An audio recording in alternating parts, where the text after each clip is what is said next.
Assalamualaikum warahmatullahi wabarakatuh. Selamat pagi semuanya. Perkenalkan, kami dari kelompok 5 yang akan menampilkan hasil kerja kami berupa video yang berjudul Problematika Bunyi Bahasa. Sebelumnya, kami mengucapkan terima kasih kepada dosen pengampu yaitu Ibu Profesor Dr. Hasnah Faizah dan Ibu Gina Jayanti yang sudah membimbing kami dalam pembelajaran fonologi ini. Izinkan saya memperkenalkan diri dan anggota kelompok saya. Pertama, saya sendiri Salsabila Nurrahmi Putri, yang kedua ada Teja Sesvina Putri, yang ketiga ada Anissa Nurul Ramadhani, dan yang terakhir ada Safira Febrina. Assalamualaikum warahmatullahi wabarakatuh. Saya Teja Sesvina Putri dari kelompok 5 akan menjelaskan problematika bunyi bahasa.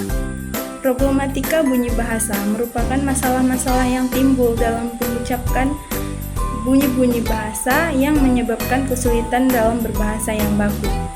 Beberapa problematika bunyi bahasa yaitu perubahan fonem, penghilangan fonem, penambahan fonem, pengaruh bahasa daerah, dan penggunaan kata asing. Baik, di sini saya akan menjelaskan mengenai pengaruh bahasa daerah.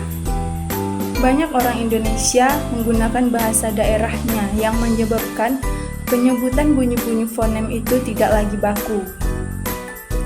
Bahasa Indonesia mengenal diasistem, yaitu adanya dua sistem atau lebih dalam tata bunyi, karena tata bunyi bahasa daerah Indonesia cukup besar perbedaannya dengan bahasa Indonesia, merupakan diafonem dalam bahasa daerah atau sebaliknya. Gejala diafonem dalam bahasa Indonesia dapat diterima dalam batasan tertentu. Dalam tatanan bahasa baku, masalah perbedaan lafal yang dirasakan atau variasi regional seperti itu tidak lagi dipakai untuk menentukan baku tidaknya bahasa Indonesia yang dipakai oleh seseorang. Para penutur bahasa daerah pada waktu berbahasa Indonesia secara fonologis untuk mentransfer bahasa daerahnya ke dalam bahasa Indonesia. Hal itu terjadi karena sistem fonologis bahasa daerah yang memiliki kemiripan dengan sistem fonologis bahasa Indonesia. Namun demikian, fonem-fonem yang telah dianggap mirip nyatanya masih memiliki perbedaan. Perlu dicatat bahwa realisasi fonem bahasa Indonesia yang tidak termasuk alofon fonem yang bersangkutan akan menimbulkan kejanggalan dalam pendengaran penutur lain. Jadi, fonem A direalisasikan sebagai E, P atau sebagai E bundar bunyi, demikian akan terasa janggal bagi kebanyakan penutur bahasa Indonesia. Dalam tatanan bahasa baku, masalah perbedaan lafal yang dirasakan atas variasi regional seperti itu tidak dipakai sebagai ukuran untuk menentukan baku atau tidaknya bahasa Indonesia yang dipakai oleh seseorang.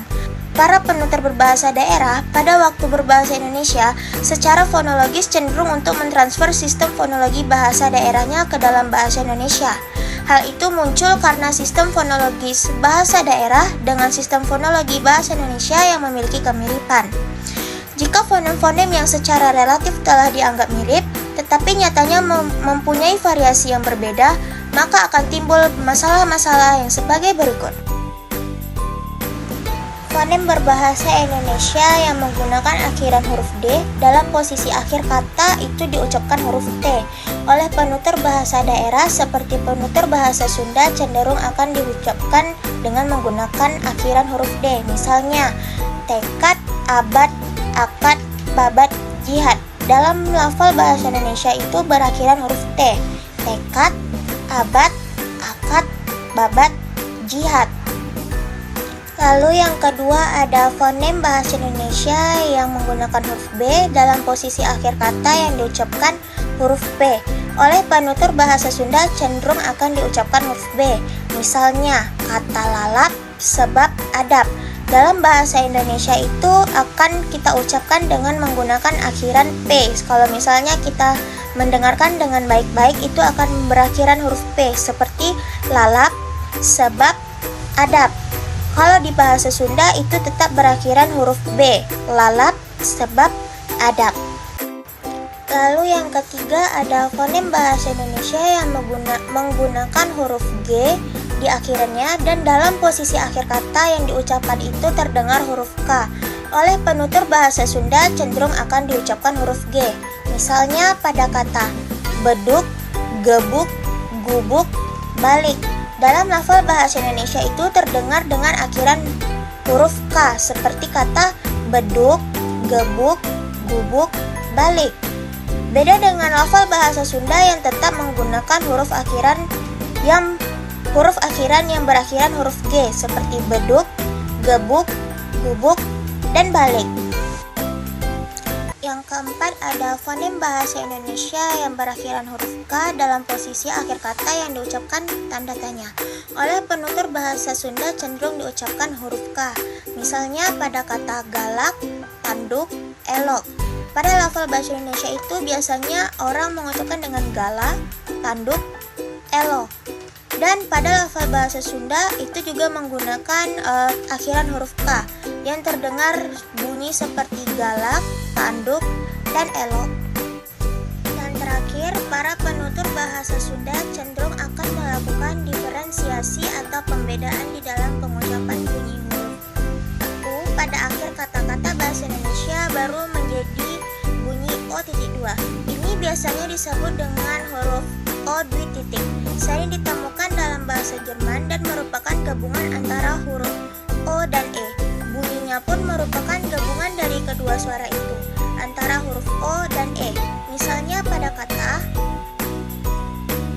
mode, metode, pada lafal bahasa Indonesia metode, pada lafal bahasa Indonesia itu seperti kata mode, metode.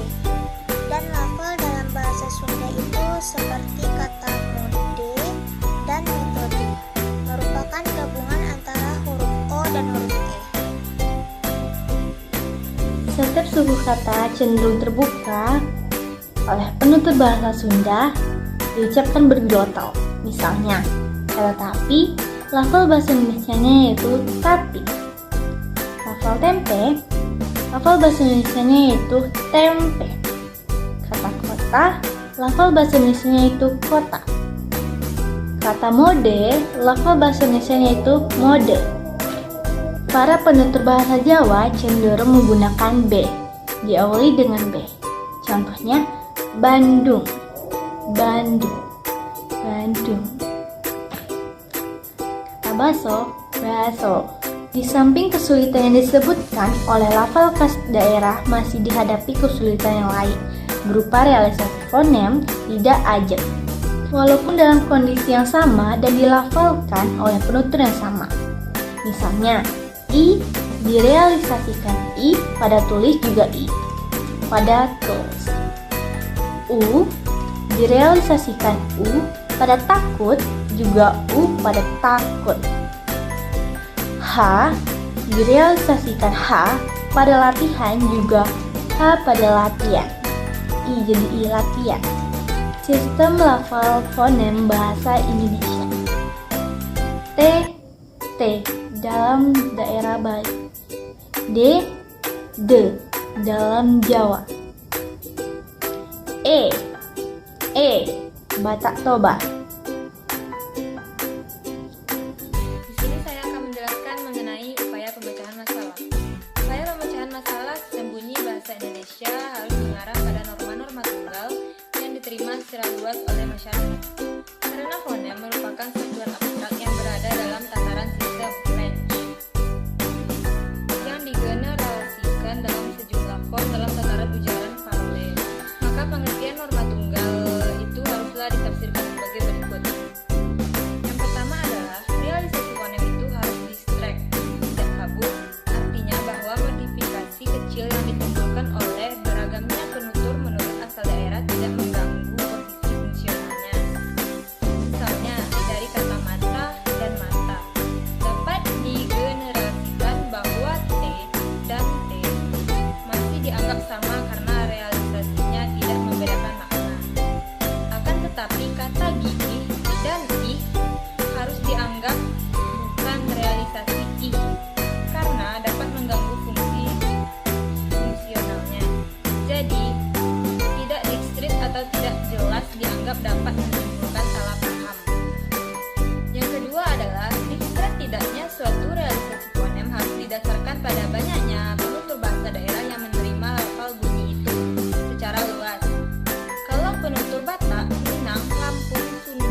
penjelasan dari kelompok kami.